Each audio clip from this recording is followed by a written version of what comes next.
Bom, neste primeiro bloco nós vamos falar sobre carreira e autoconfiança. Eu vou relatar uma história real contada pelo consultor Marcos Atumoto.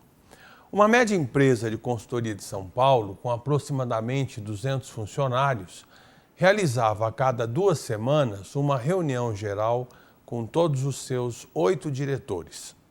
Um deles chamava-se Getúlio e era conhecido entre os colegas como o Mala.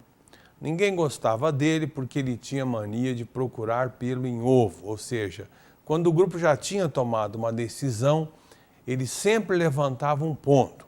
Acho que não discutimos isso o suficiente e fazia todo mundo voltar a debater o assunto.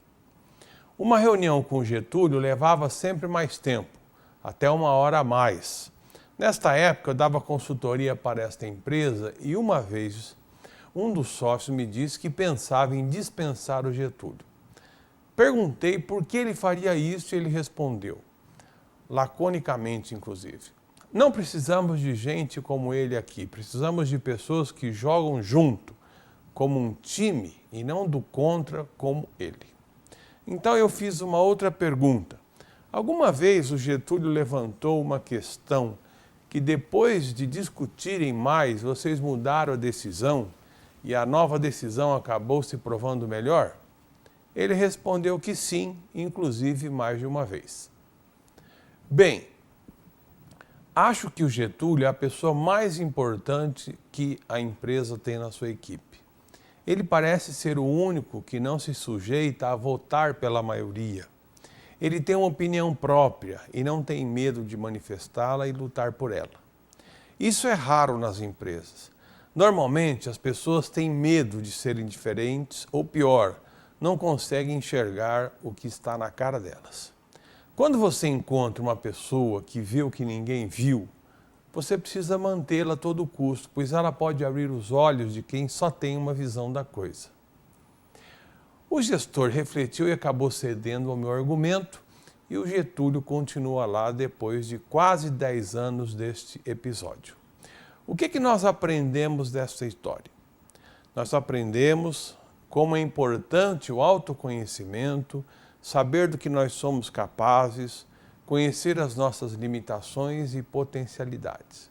É com este domínio que desenvolvemos a autoconfiança que nos dá liberdade de autonomia, autonomia para arriscar, autonomia para ir até os limites e fazer as mudanças necessárias em qualquer empresa. Apesar dos problemas da economia brasileira, nós entendemos que ela vai continuar bastante estável.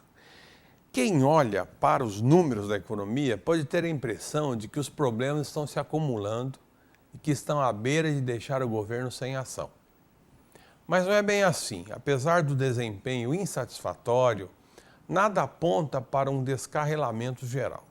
Entre os principais problemas estão um PIB muito fraco, a inflação em alta, um rombo crescente nas contas externas, o emperramento relativo dos investimentos, tanto públicos como privados, e uma série de gargalos em toda a ordem. Gargalo nos portos, nos aeroportos, nas rodovias, nas ferrovias, no trânsito, nas grandes cidades, enfim, temos gargalo para todo lado. No seminário de conjuntura econômica que foi realizado agora sexta-feira na Faculdade de Economia lá da USP, o professor Juarez Rizeri, um grande pesquisador, observou que esse descarrilamento ele está fora de cogitação. Ainda que a inflação fure aí o topo da meta dos 6,5% em 12 meses, que a atividade produtiva prossiga aí fraca, que o índice de desemprego aumente, que o déficit em conta corrente, que é o fluxo de pagamentos com o exterior, dispare fortemente, nada parece indicar que nós vamos ter aí um desarranjo importante na economia, de modo a desestabilizar o governo da presidente Dilma. Esse quadro apronta para 3 consequências. A primeira é que o governo federal ele deve continuar levando essa política adiante, uma política populista de aumento de renda, de estímulo ao consumo de alto nível, de emprego e também de adiamento dos reajustes às tarifas públicas. A segunda ação que se espera é que nenhum dos grandes problemas da economia, que hoje dependem de arbitragem de perdas patrimoniais e de pagamento de contas, como o ataque à inflação, a forte redução da despesa pública, alta de juro, solução das maiores distorções tributárias e, inclusive, a reforma da Previdência, será enfrentado com determinação. O que poderá ficar para depois, com certeza ficará. A terceira consequência desse ambiente é que prosseguirá a atual política dos puxadinhos, que pressupõe-se soluções provisórias e pouco abrangentes para os problemas que aparecerão pela frente. Em outras palavras, daqui em diante, caso nada de extraordinário aconteça, não se deve esperar mais nenhuma decisão do governo Dilma que, de alguma maneira, possa ameaçar a sua vitória nas urnas no ano que vem. Vamos ver no próximo gráfico, agora que apresentaremos, como é que se comportou os investimentos estrangeiros diretos, que é um volume de recursos importantes que desembarcam aqui no Brasil nos últimos 12 meses, comparando-se aí mês de fevereiro contra mês de fevereiro dos últimos 7 anos. Veja como é que nós estamos. Aqui no nosso gráfico, então, nós temos aqui em bilhões de dólares. Veja que nós estávamos em fevereiro de 2007, nós tínhamos aí algo em torno de 24 bilhões de dólares de investimento. Depois, nos 2 próximos anos, caiu praticamente para 7 bilhões. E a partir de fevereiro, então, há uma recuperação extremamente expressiva, com um pico aqui em fevereiro de 2012 de 65 bilhões de dólares. Ou seja, se você olhar fevereiro de 2012 contra fevereiro de 2013, muito embora haja uma queda de 65 para 63,8, aproximadamente 64 bilhões de dólares, ainda é um valor bastante importante em termos de investimentos que vem para o Brasil na forma de abertura de novas indústrias, abertura de negócios nos mais diversos setores da economia. Então, de uma certa forma, esse capital ainda desembarca aqui, esperando que a economia propicie retorno e estabilidade para os próximos anos. Muito bem, nós vamos agora então, para esse terceiro bloco, responder algumas perguntas. Vamos lá, a primeira pergunta. Meu nome é Rosilene, sou aluna do curso de Ciências Contábeis e a minha pergunta é: o que pode acontecer com a empresa que descobre que vendeu mais do que pode produzir? Bom, na realidade é uma pergunta bastante inteligente, porque é comum em empresas que estão em expansão acabar vendendo mais do que produzem. O primeiro diagnóstico numa empresa que apresenta esse quadro é que eles não possuem lá um dos elementos importantes da gestão, que é planejamento. Tá? Então não há sintonia entre a área comercial e a área de planejamento e controle de produção. Nesses casos, o que se deve negociar é, na medida do possível, com os clientes, né?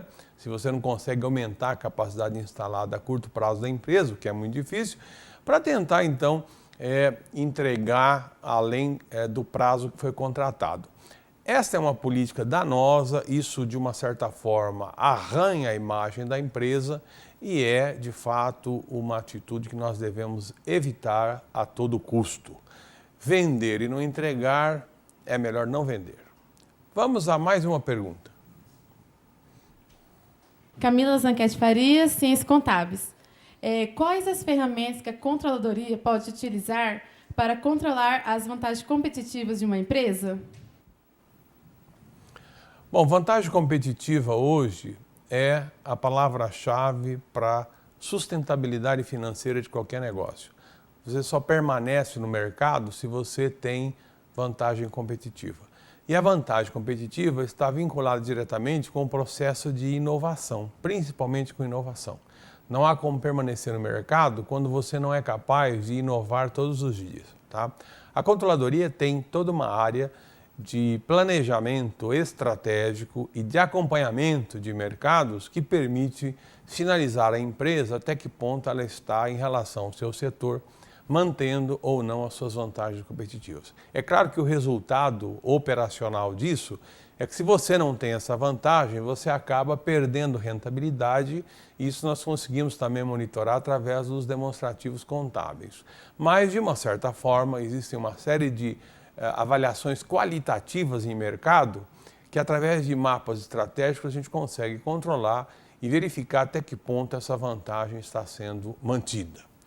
Para o bloco 3, as perguntas são essas. Nós voltamos na próxima edição. Se você quiser mandar perguntas, críticas ou sugestões, escreva para a gente no tv@unipar.br.